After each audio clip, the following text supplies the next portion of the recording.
Welcome to Eastern Paradigm. The United Nations Secretary-General Antonio Guterees briefed the media about the Israel-Palestine crisis in a press conference held on 6th November. Addressing the media, Guterees says, "Nightmare in Gaza is more than a humanitarian crisis. It is a crisis of humanity," adding that the intensifying conflict is shaking the world, rattling the region, and most tragically, destroying so many innocent lives.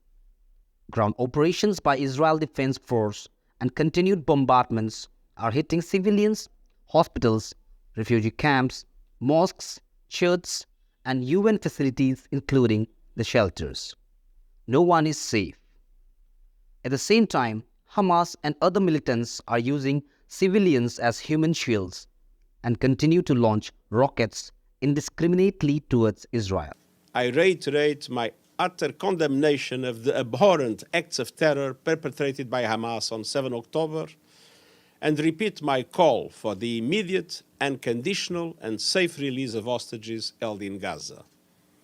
Nothing can justify the deliberate torture, killing, injuring and kidnapping of civilians.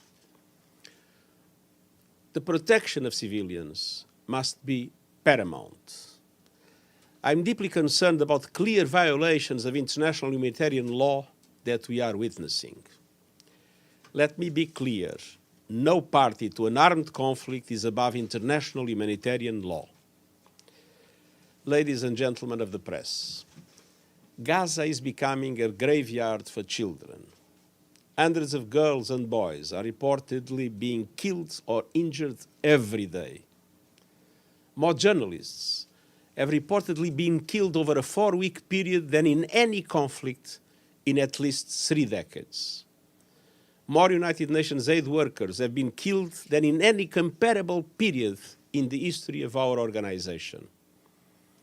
I salute all those who continue their life-saving work despite the overwhelming challenges and risks. And the unfolding catastrophe makes the need for a humanitarian ceasefire more urgent with every passing hour.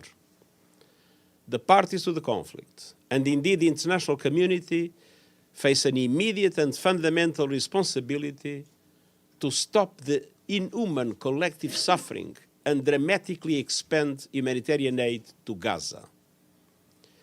Today, the United Nations and our partners are launching a $1.2 billion humanitarian appeal to help 2.7 million people. That's the entire population of the Gaza Strip and 500,000 Palestinians in the West Bank, including East Jerusalem. Some life-saving aid is getting into Gaza from Egypt through the Rafah crossing. But the trickle of assistance does not meet the ocean of need. And let's be clear, the Rafah crossing alone does not have the capacity to process 8 trucks at the scale required. Just over 400 trucks have crossed into Gaza over the past 2 weeks, compared with 500 a day before the conflict. And crucially, this does not include fuel. Without fuel, newborn babies in incubators and patients on life support will die. Water cannot be pumped or purified. Raw sewage could soon start gushing onto the streets, further spreading disease. Trucks loaded with critical relief will be stranded. The way forward is clear. A humanitarian ceasefire now. All parties respecting all their obligations under international humanitarian law now. This means the unconditional release of the hostages in Gaza now. The protection of civilians, hospitals, UN facilities, shelters and schools now. More food, more water, more medicine, and of course fuel entering Gaza safely, swiftly, and at the scale needed now. Unfettered access to deliver supplies to all people in need in Gaza now. And the end of the use of civilians as human shields now. None of these appeals should be conditional on the others. And for all of these, we need more funding now. In addition, I remain gravely concerned about rising violence and an expansion of the conflict. The occupied West Bank, including East Jerusalem, is at a boiling point.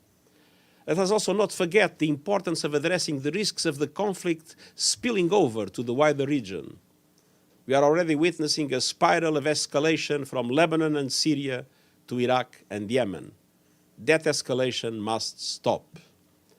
Cool heads and diplomatic efforts must prevail.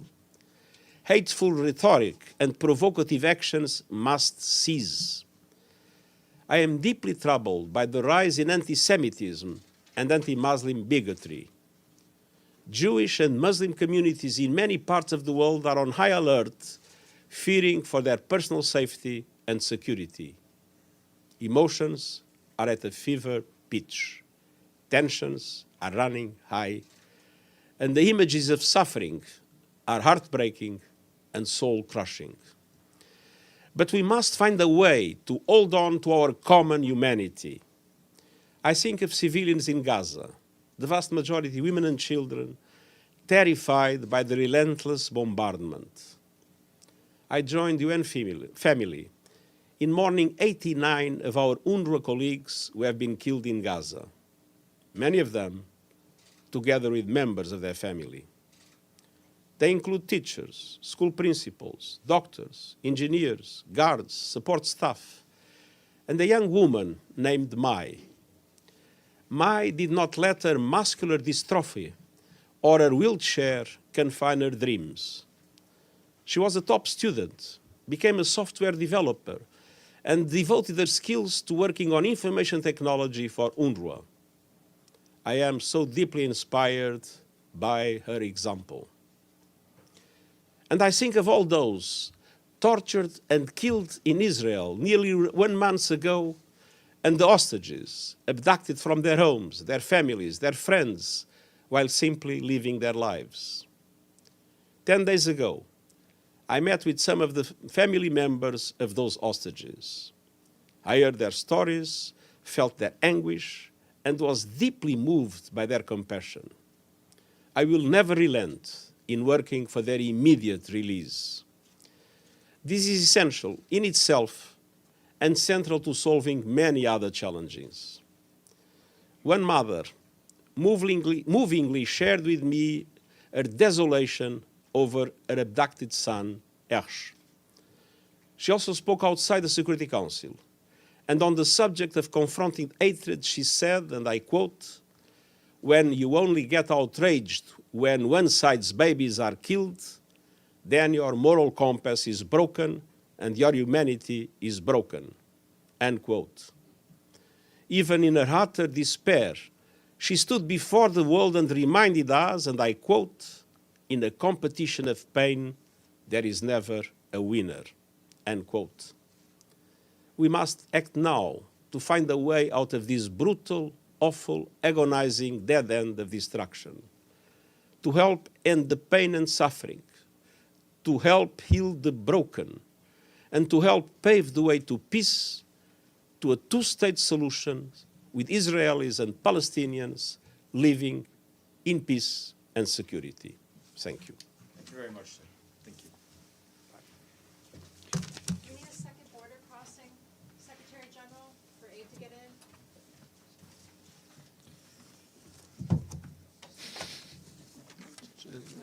Try, you might as well try. I mean, you